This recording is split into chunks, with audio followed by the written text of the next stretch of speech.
सत्संग जी प्यार से कहना जी, धन निरंकार जी। सत्संग जी, इंसान हमेशा पूछता है कि जब हम परमात्मा की इतनी भक्ति करते हैं तो हमारा भाग्य पूरी तरह बदल क्यों नहीं जाता, लिखे हुए लेख क्यों नहीं मिटते। सत्संग जी, एक आदमी बहुत महंगी टिकट खरीदकर सिनेमा हॉल में फिल्म देखने गया। पर्दा शुरू हुआ लेकिन फिल्म बहुत दुखी और दर्दनाक थी। हीरो पर एक के बाद एक मुसीबतें आ रही थी। वो आदमी गुस्सा होकर हॉल के मैनेजर के पास गया और चिल्लाया, मैंने इतने पैसे दिए हैं, पर्दे पर चल रही फिल्म की कहानी को अभी बदलो। हीरो को दुखी देखना मुझे पसंद नहीं है। मैनेजर ने कहा, श्रीमान, यह फिल्म हफ्तों पहले शूट हो चुकी है और रील में दर्ज हो चुकी है। मैं इस प्रोजेक्टर से पर्दे पर चल रही कहानी को नहीं बदल सकता। हाँ, अगर आपको दर्द महसूस हो रहा है तो मैं आपको एक विशेष चश्मा दे सकता हूँ, जिसे पहनकर आप समझ पाएंगे कि यह केवल पर्दे का खेल है। असलियत में हीरो को कोई दर्द नहीं हो रहा। सत्संग जी, रील में छिपी फिल्म हमारा भाग्य है जो पहले ही बन चुका है। मैनेजर का 3D चश्मा सदगुरु का ब्रह्म ज्ञान है जो दुख में भी मन को अचल रखता है। सत्संग जी, ब्रह्म ज्ञान हमारे भाग्य की पुरानी रील नहीं बदलता, बल्कि हमें ऐसा रूहानी चश्मा दे देता है जिससे भाग्य का दुख भी आपको छू नहीं पाता। सत्संग जी, दो यात्री एक लंबी दूरी की ट्रेन में सफर कर रहे थे।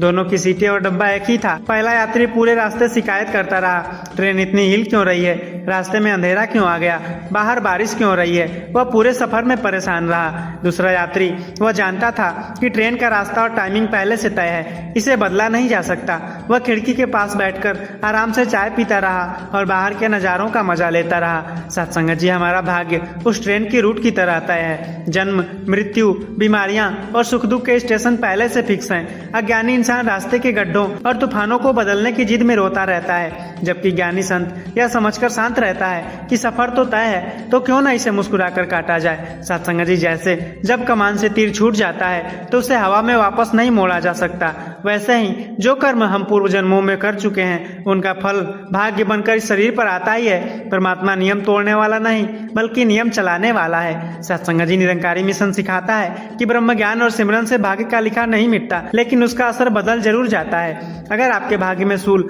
अर्थात फांसी लिखी है तो सतगुरु की रहमत और सिमरन से वह केवल एक कांटा अर्थात कांटे की चुभन बनकर निकल जाती है। चोट तो लगती है पर जान बच जाती है। कबीर जी फरमाते हैं, लिखिया होवे सोई कमावे, दूजी कार न करना जाए। अगर इंसान का भाग्य रोज बदलता रहता तो संसार का संतुलन बिगड़ जाता। सच्चा भक्त वह है जो भाग्य को बदलने की जिद छोड़ देता है और निरंकार के हुक्म और रजा में जीना सीख लेता है। भाग्य को बदलने की कोशिश करना हवा की दिशा को बदलने जैसा है। बुद्धिमान इंसान हवा को बदलने की जिद नहीं करता, बल्कि अपनी नाव का पाल घुमा लेता है। ब्रह्म ज्ञान वही पाल है जो हमें भाग्य के थपेड़ों के बीच भी सुरक्षित किनारे पर ले आता है। मान लीजिए आप एक कार चला रहे हैं और आपने जीपीएस में अपना गंतव्य सेट कर दिया। रास्ते में अचानक एक बहुत पुराना, जर्जर और उबड़ खाबड़ पुल आता है। एक नॉर्मल ड्राइवर गाड़ी को रोककर जीपीएस से बहस करने लगता है, तुमने मेरे रास्ते में यह टूटा हुआ पुल क्यों रखा, इस पुल को अभी गायब कर दो, यहाँ एक मखमली सड़क बना दो। समझदार ड्राइवर वह जानता है कि रास्ता नक्शे में दर्ज हो चुका है। वह सड़क को बदलने की बेवकूफ़ी नहीं करता, बल्कि अपनी गाड़ी का गियर धीमा करता है, स्टीयरिंग मजबूती से थामता है और ध्यान से उस गड्ढे वाले रास्ते को पार कर जाता है। सत्संग जी, परमात्मा आपके जीवन के नक्शे से गड्ढों अर्थात भाग्य के दुखों को रातों रात गायब नहीं करता, बल्कि ब्रह्म ज्ञान देकर आपके हाथ में ऐसा मजबूत स्टीयरिंग थमा देता है कि गाड़ी बिना पलटे उस मुश्किल रास्ते को पार कर जाती है। जब आसमान में काले बादल घिर आते हैं और मूसलाधार बारिश होने लगती है तो कोई भी बुद्धिमान व्यक्ति आसमान की तरफ देखकर यह नहीं चिल्लाता, हे भगवान, इस बारिश को अभी रोक दो, मुझे काम पर जाना है। बारिश कुदरत का नियम है जो होकर ही रहेगी। इंसान क्या करता है, वह एक छाता खोल लेता है। छाता लगाने से आसमान में बारिश होना बंद नहीं होती, लेकिन छाता आपको भीगने और बीमार पड़ने से बचा लेता है। भाग्य का लिखा दुख और बीमारी उस बारिश की तरह है जिसे रोका नहीं जा सकता, लेकिन निरंकार का सिमरन और सतगुरु का ज्ञान वह रूहानी छाता है जिसे ओढ़ने के बाद भाग्य का दुख आपके सिर पर गिरता तो है, पर आपको मन को भिगोकर दुखी नहीं कर पाता। यदि भगवान भक्ति करने वाले हर इंसान का भाग्य बदल देता और उसके पिछले कर्मों के हिसाब को मिटा देता तो कुदरत का न्याय का नियम खत्म हो जाता। तुलसीदास ने रामचरितमानस में स्पष्ट लिखा है, कर्म प्रधान विश्व करी राखा, जो जस करे सो तस फल चाखा।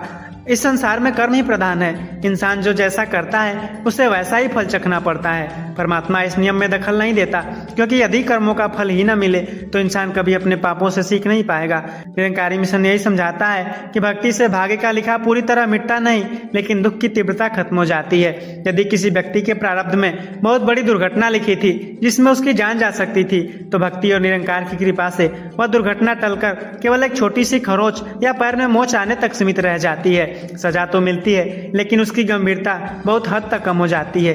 इसे ही संतों की भाषा में सूल का कांटा बनना कहते हैं। इंसान जब तक ईश्वर से अपना भाग्य बदलने की भीख मांगता रहता है तब तक उसके मन में अपनी इच्छा और अहंकार बना रहता है। लेकिन जिस दिन वह कहता है, हे दाता, मुझे भाग्य बदलने की चाह नहीं, मुझे तो बस हर हाल में मुस्कुराने की ताकत दे, उसी पल वह सच्चे सुख को पा लेता है। संसा बाबा अवतार सिंह जी महाराज फरमाते हैं, जेड़े भाड़े विच रहने ने कोई सच्ची भक्त कहां देने। जो परमात्मा के हुक्म और रजा में खुशी खुशी रहना सीख जाते हैं वह इस दुनिया के सबसे सुखी और सच्चे भक्त कहलाते हैं। भाग्य को बदलने की जिद मत करिए, अपनी सोच और दृष्टि को बदलिए। जब सोच बदलती है तो भाग्य का लिखा सबसे बड़ा दुख भी परमात्मा का प्रसाद लगने लगता है। सत्संग जी, एक व्यक्ति बैंक के मैनेजर के पास पहुंचा और गुस्से में चिल्लाने लगा, मैनेजर साहब, आपके बैंक ने मेरे खाते से 50,000 काट लिए, यह बेईमानी है। मेरी गाड़ी कमाई के पैसे तुरंत वापस मेरे खाते में डालिए। मैनेजर ने सिस्टम में देखा और बहुत शांति से कहा, श्रीमान, यह पैसा बैंक ने अपनी मर्जी से नहीं काटा। पिछले महीने आपने खुद इस कार्ड से 50,000 रुपए की खरीदारी की थी। आज उसी खरीदारी का बिल ड्यू हुआ है। आपने जो खर्च किया था बैंक तो बस उसी का वसूली कर रहा है। वह व्यक्ति बोला, लेकिन आज मेरे पास पैसे नहीं है, आप मेरा यह बिल हमेशा के लिए मिटा क्यों नहीं देते? मैनेजर ने कहा, मैं बैंक का मैनेजर जरूर हूँ लेकिन मेरे पास किसी का जायज बिल डिलीट करने का अधिकार नहीं है। हाँ, मैं आपकी मदद यह कर सकता हूँ कि इस पूरे बिल को एक साथ लेने के बजाय आसान किस्तों में बदल दूं ताकि आप पर बोझ न पड़े। सत्संग जी, यह प्रसंग सीधे हमारे जीवन और भाग्य के कड़वे सच को खोल कर रखता है। हम पिछले जन्मों में अपनी इच्छाओं और कर्मों के जरिए जो खरीदारी कर चुके हैं उसी का बिल इस जन्म में भाग्य बनकर हमारे सामने आता है। परमात्मा उस बैंक मैनेजर की तरह निष्पक्ष है। वह न तो किसी का बिल बेवजह बढ़ाता है और न ही बिना चुकाए उसे डिलीट करता है। जब हम सतगुरु के चरण में आते हैं और निरंकार से जुड़ते हैं तो परमात्मा हमारे भाग्य का लिखा दुख मिटाता नहीं है, वह उस दुख को आसान किस्तों में बदल देता है। जो पहाड़ जैसा दुख इंसान को एक ही झटके में तोड़ देता है, सिमरन और सत्संग की ताकत से वही दुख छोटी छोटी परेशानियों में बंटकर आसानी से कट जाता है। कबीर साहब जी ने कर्म और भाग्य के संतुलन पर बहुत ही स्पष्ट बात कही है। कबीर, कर्म की गति न्यारी, टारे टरे न टारे टाली, परे भोगनी भारी। कर्मों की गति बहुत सूक्ष्म और गहरी है। जो भाग्य में दर्ज हो चुका है वह केवल टालने की जिद से नहीं टलता, उसे भोग कर ही शांत करना पड़ता है। लेकिन ज्ञानी व्यक्ति रोने के बजाय ज्ञान के सहारे उस हिसाब को मुस्कुरा कर चुकता करता है। सत्संग जी, ईश्वर से मत मांगिए कि मेरा भाग्य बदल दे, बल्कि यह मांगिए कि मुझे इस भाग्य को हंसकर पार करने का हौसला दे। पुराना भाग्य तो कट ही रहा है। ध्यान यह रहे कि आज के अपने विचार और कर्म इतने शुद्ध हों कि भविष्य में दुख का नया बिल तैयार न हो। सत्संग जी, सोचिए, आपने अमेजोन या फ्लिपकार्ट से बहुत महंगा आईफोन ऑर्डर किया। 3 दिन बाद डिलीवरी बॉय आपके घर के दरवाजे पर बेल बजाता है। आप बड़े चाव से पार्सल खोलते हैं लेकिन देखते हैं कि वह आईफोन की जगह एक पुराने लोहे का हथौड़ा ले आया। आप उस डिलीवरी बॉय की कॉलर पकड़ लेते हैं और चिल्लाते हैं कि तुम बेईमान हो, तुमने मुझे धोखा दिया, अभी के अभी इस पार्सल को आईफोन में बदलो। वह डिलीवरी बॉय शांति से अपना फोन निकालता है और आपको स्क्रीन दिखाता है। वहाँ आपने आईफोन की जगह हथौड़ा सेलेक्ट कर लिया होता है। सत्संग जी, डिलीवरी बॉय हाथ जोड़कर कहता है कि सर, मैं तो केवल कोरियर वाला हूँ। आपने जो ऑर्डर बटन दबाया था गोदाम से वही सामान आपके घर पहुँचाना मेरा काम है। मैं रास्ते में खड़े होकर इस हथौड़े को आईफोन नहीं बना सकता। सत्संग जी, हम आज बैठकर भगवान को कोसते हैं कि मेरी किस्मत इतनी खराब क्यों है, मुझे यह बीमारी, यह दुख, यह असफलता क्यों दी। लेकिन हम भूल जाते हैं कि यह सब हमारी ही पुरानी ऑर्डर हिस्ट्री का पार्सल है। सत्संग जी, परमात्मा कोई तानाशाह नहीं है। वह तो केवल उस डिलीवरी बॉय की तरह है जो आपके ही बोए हुए कर्म आपके दरवाजे पर पहुंचा रहा है। जब सामान गोदाम से निकलकर आपके घर के दरवाजे तक पहुंच चुका होता है तो कैंसिल बटन काम नहीं करता। इसी तरह जब कर्म पककर आपके जीवन में भाग्य बनकर आ जाता है तो उसे बदला नहीं जा सकता, उसे स्वीकार करना ही पड़ता है। गोस्वामी तुलसीदास जी ने रामचरितमानस में इस बात को एक ही पंक्ति में लिखा है, काहू न को सुख दुख कर दाता, निज कृत कर्म भोग सब उभराता। इस दुनिया में न तो कोई आपको सुख दे सकता है और न कोई दुख। हर इंसान केवल अपने ही किए हुए कर्मों का फल भोग रहा है। भगवान किसी के भाग्य में दुख का पार्सल अपनी जेब से डालकर नहीं भेजता। अब सवाल आता है कि अगर भाग्य का पार्सल लेना ही पड़ेगा तो फिर सत्संग, सिमरन और ब्रह्मज्ञान का फायदा क्या है? सत्संग जी, जब लोहे का हथौड़ा दरवाजे पर आता है तो ज्ञानी इंसान उससे अपने ही सिर पर मार मार कर रोता है और डिप्रेशन में चला जाता है। लेकिन जब वही हथौड़ा आता है तो निरंकारी भक्त जानता है कि यह मेरे ही पुराने कर्म का पार्सल है। वह उस हथौड़े को साइड में रखता है, निरंकार का शुक्राना करता है और आगे बढ़ जाता है। दुख वही रहता है लेकिन उसका दर्द खत्म हो जाता है। सत्संग जी, ईश्वर आपकी किस्मत का पार्सल नहीं बदलता लेकिन सदगुरु आपको वह रूहानी समझ दे देता है कि जिससे भारी से भारी दुख भी आपके चेहरे की मुस्कान नहीं छीन पाती। साथ संगत जी, अस्पताल में कैंसर के मरीज को जब केमोथेरेपी दी जाती है तो उसके शरीर के सारे बाल झड़ जाते हैं, भयानक उल्टी आती है और शरीर में असहनीय दर्द होता है। बाहर बैठा आदमी कहेगा कि यह डॉक्टर कितना निर्दयी है, इस बेचारे मरीज को इतना दर्द और तड़प क्यों दे रहा है। इस डॉक्टर को भगवान की पूजा बंद कर देनी चाहिए। सत्संग जी, डॉक्टर मरीज को तड़पाने के लिए जहर की दवा नहीं दे रहा, बल्कि वह शरीर के अंदर पनप चुके कैंसर सेल्स अर्थात पुराने खराब कर्मों या बीमारियों को मारकर इंसान की जान बचा रहा है। भाग्य का दुख कोई ईश्वर की दुश्मनी नहीं है, यह आपकी आत्मा पर जमे पुराने पापों और कर्मों की केमोथेरेपी है। अगर भाग्य में यह दुख नहीं आएगा तो पुराने कर्मों का जहर आत्मा से कभी साफ ही नहीं होगा। आजकल बहुत से लोग शेयर मार्केट या क्रिप्टो करेंसी में बिना सोचे समझे गलत कंपनी में पैसा लगा देते हैं। जब अचानक मार्केट क्रैश होता है और जीवन भर की जमा पूंजी डूब जाती है तो लोग सीधे मंदिर जाकर भगवान के आगे रोने लगते हैं, हे भगवान मेरा पैसा वापस दिला दो, मेरी किस्मत बदल दो। सत्संग जी, आपने रिस्क लिया, गलत फैसला किया या पिछले कर्मों का नतीजा सामने आया, यह मार्केट के नियम के तहत हुआ। भगवान वहाँ बैठकर आपके डूब चुके पैसों का ग्राफ ऊपर नीचे नहीं करेगा, क्योंकि प्रकृति का नियम सबके लिए बराबर काम करता है। सत्संग जी, ज्ञानी इंसान सुसाइड कर लेता है या पूरी जिंदगी किस्मत और भगवान को कोसता रहता है, लेकिन एक भक्त जानता है कि पैसा आने जाने वाली चीज है, मेरी असली पहचान यह धन नहीं बल्कि यह निरंकार है। वह इस नुकसान को स्वीकार करता है और नए सिरे से जिंदगी शुरू करता है। बाबा अवतार सिंह जी महाराज फरमाते हैं कि सुख दुख बंदे करम तेरे ने, किसनु दोष लगावेगा, जेहा बीजेगा ओहो काटेगा, फिर रोवेगा ताकि पावेगा।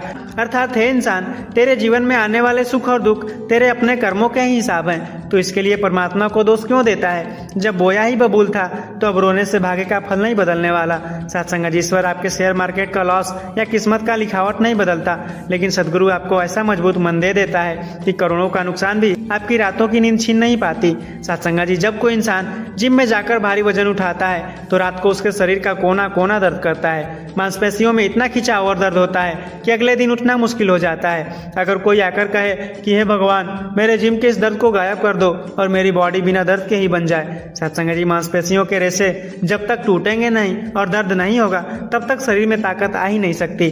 सत्संग जी, परमात्मा हमारे भाग्य से मुश्किल परिस्थितियों को हटाता नहीं है, क्योंकि अगर जीवन में कभी कोई दुख या चुनौती आएगी ही नहीं तो इंसान का मन कभी मजबूत बनेगा ही नहीं। भाग्य के थपेड़े असल में इंसान के सब्र और सहनशीलता का वर्कआउट है।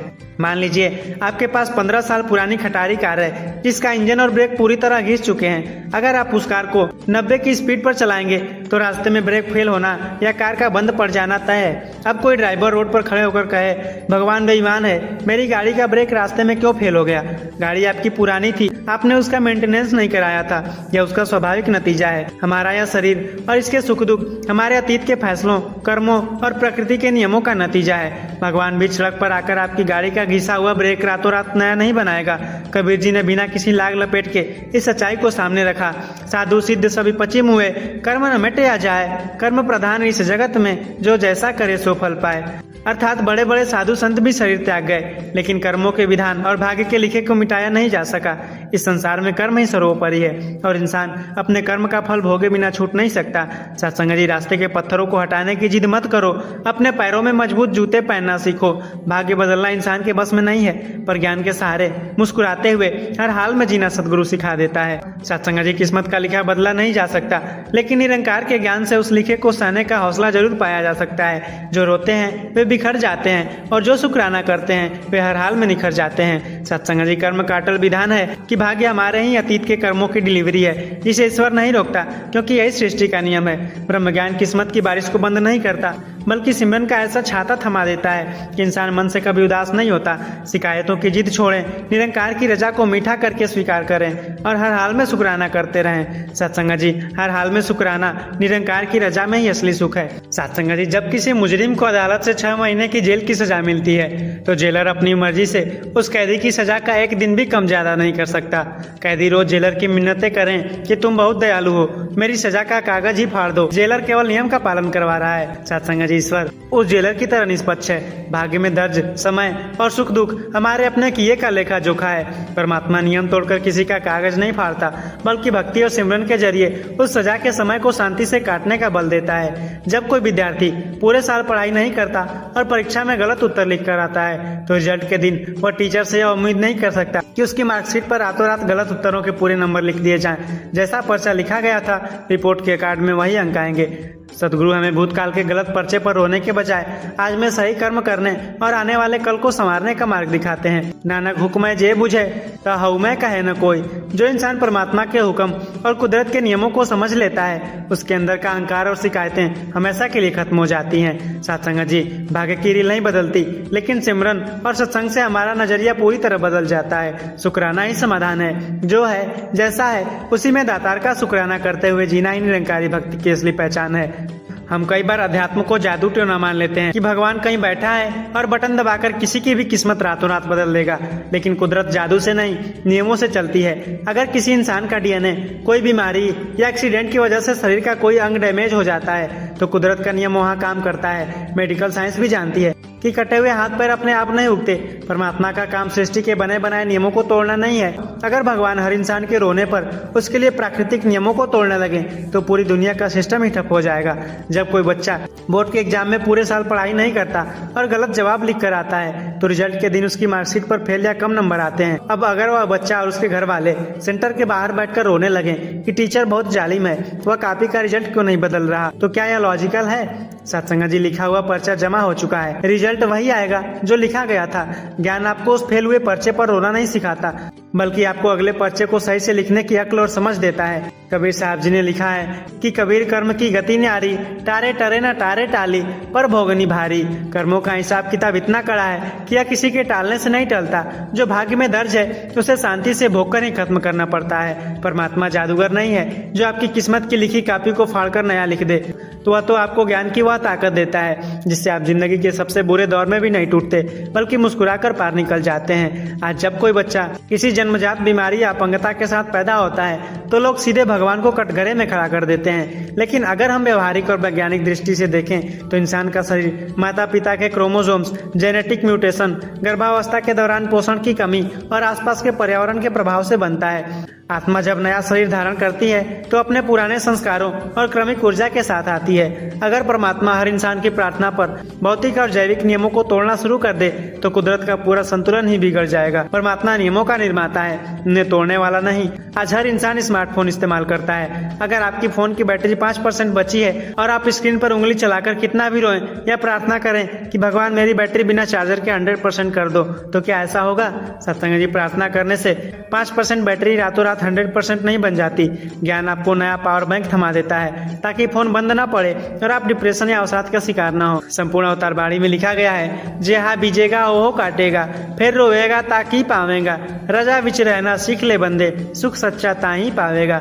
इंसान जैसा बीज बोता है वैसा ही फसल काटता है। जो भाग्य में दर्ज है उस पर रोने से कुछ हासिल नहीं होगा। सच्चा सुख केवल निरंकार के हुक्म को सिर माथे स्वीकार करने में ही है। भगवान आपकी किस्मत की लिखावट बदलने का जादू नहीं दिखाता, बल्कि आपको ऐसा चट्टान जैसा मन दे देता है कि किस्मत का बड़ा से बड़ा तूफान भी आपका बाल बांका नहीं कर पाता। जब कोई इंसान सड़क पर गाड़ी चलाते समय रेड लाइट तोड़ता है या ट्रैफिक नियमों का उल्लंघन करता है तो कैमरे में उसका चालान कट जाता है और सिस्टम में दर्ज होता है। अगले महीने जब उस चालान का मैसेज आपके फोन पर आता है तो आप जज या पुलिस कमिश्नर के आगे रोकर या नहीं कह सकते कि मुझे माफ कर दो या चालान मेरी स्क्रीन से डिलीट कर दो। चालान आपके ही किए का नतीजा है। जज भी कानून के दायरे में बंधा है, वह नियमों को ताक पर रखकर चालान फाड़ नहीं सकता। हमारे जीवन में आने वाले शारीरिक दुख या नुकसान हमारे अपने पिछले कर्मों का चालान है। परमात्मा सृष्टि का मुख्य जज है, वह कानून तोड़ेगा नहीं, लेकिन चालान भरते समय मन को धैर्य और हिम्मत जरूर देगा। सत्संग जी, ज्ञानी दुख आने पर भगवान को कोसता है, रोता है और अपने दुख को 10 गुना बढ़ा लेता है। अहंकारी